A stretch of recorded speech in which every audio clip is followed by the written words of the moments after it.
Hello சொல்றீ சொல்லும் உன் ஃப்ரெண்டோட கல்யாணத்துக்கு போனேன். அங்கே எல்லாம் அப்படியே கல்யாணம்லாம் முடிஞ்சாடி.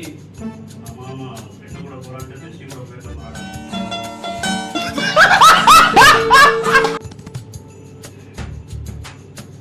சொல்றீ சாப்பிட்டாச்சா? என்னடி பண்றேன்? ஓ கல்யாணம் அப்படி நடந்துச்சா? ஓகே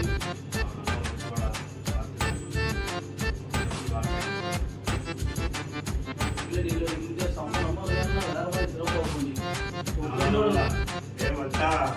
கல்யாணம் உனக்கு பத்தியே கொண்டு வந்து பார்த்துக்கோ.